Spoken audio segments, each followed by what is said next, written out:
arguably the best known model of motivation, and the one that many managers know first, is the model developed by Abraham Maslow. Maslow's Hierarchy of Needs. It's super well known. It's important because of the background it provides to many other models of motivation, and therefore we're going to look at it in this video.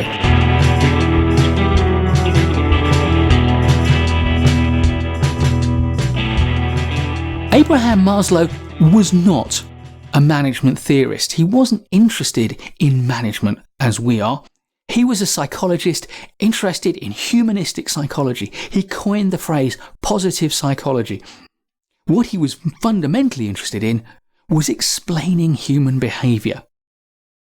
And the model that he developed for how we are motivated as human beings is one that has been co-opted into the management world as the base for much of our understanding of human motivation and needs.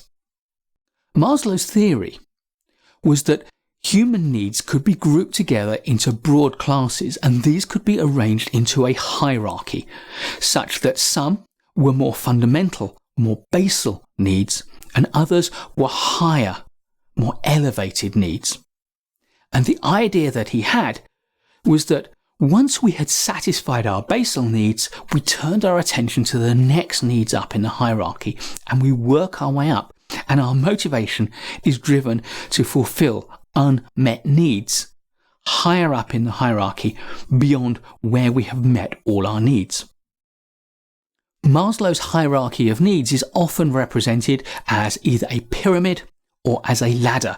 The pyramid representation is by far the most common, with the basal, or sometimes described as deficiency needs, at the bottom, and the higher or growth needs at the top. Maslow's original model had 5 levels to it. The bottom level, physiological needs, sometimes referred to as survival needs, the fundamental needs that our physiology and psychology requires that we meet. These include warmth, shelter, and food. We will strive to meet those needs because they are very much about our survival. And when we've met those needs, our next need is to maintain our survival. So the second layer in the hierarchy is safety and security. This is the level that gives us a sense of certainty and confidence in the future. And in the workplace, this is all about having a stable, secure job and a decent salary or wage. Next up are our social needs, often referred to as belonging, but this includes the need for affection and love and relationships. At this level, we need to have a group with which we can associate that has affection for us and respects us. You can sort of think of this in evolutionary terms by thinking back to our ancient ancestors. The first thing they would have needed was a cave to live in and some food to eat for the night. And then they would have needed the security of knowing that they could return to that cave and that they could hunt consistently. And then they want to have people around them, a tribe. The fourth level is referred to as esteem needs. Once you're a part of a tribe, you want a place in that tribe. You want people to respect you.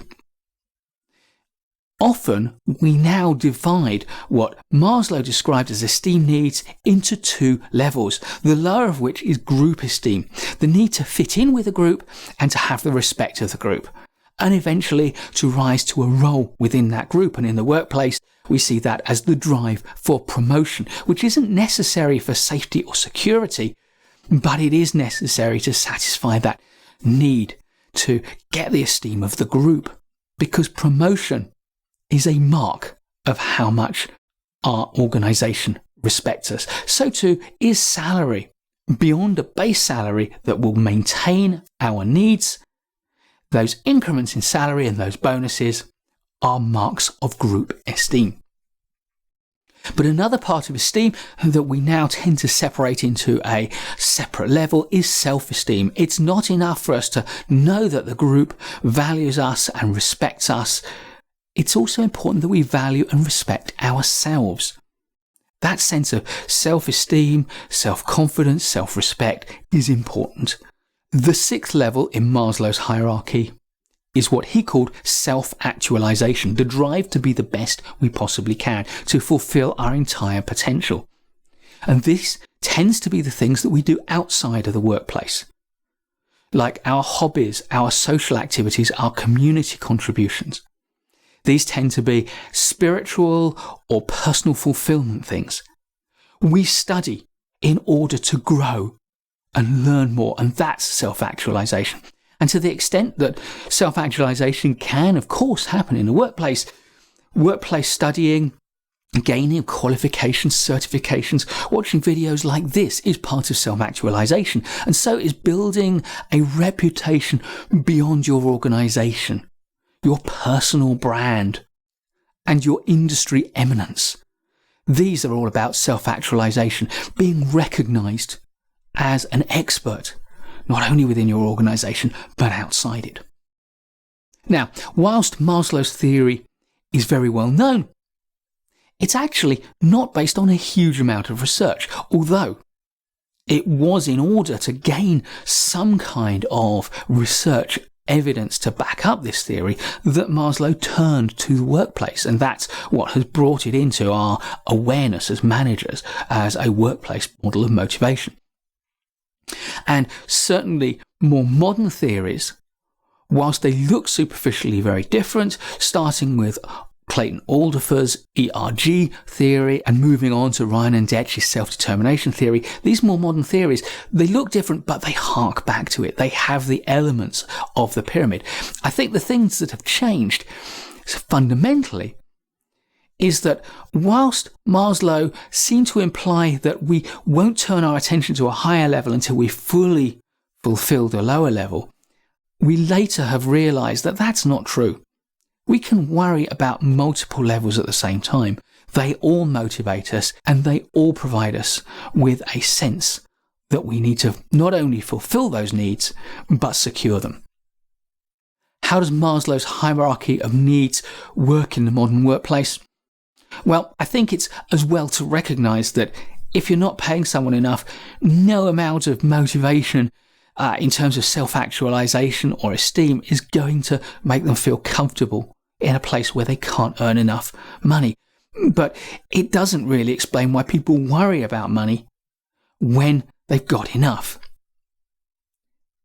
On the other hand, if we think about Maslow's hierarchy of needs carefully, we can see that there are these separate needs and they do persist together. And if we don't feel we are advancing up that hierarchy, then we'll feel there's something wrong with the progression we're making in our lives and our careers. So it is well worth having a good base understanding of Maslow's hierarchy of needs as a manager so that you can use that to frame the more sophisticated thinking that you'll go through as to how to motivate individuals in your workplace. Please give us a thumbs up if you like this video. By the way, lots of people wonder how to pronounce Abraham Maslow's name. Lots of people call it Maslow, and some people, recognizing that it's a Russian or Eastern European name, will pronounce the W as a V, Maslow. One of his assistants has gone on record to state that Maslow himself pronounced it Maslow. Please give us a thumbs up if you like this video. There's loads more great management courses content to come, so please subscribe to the channel and hit the bell so you don't miss any of it. I'll see you in the next video, and in the meantime, keep self-actualizing.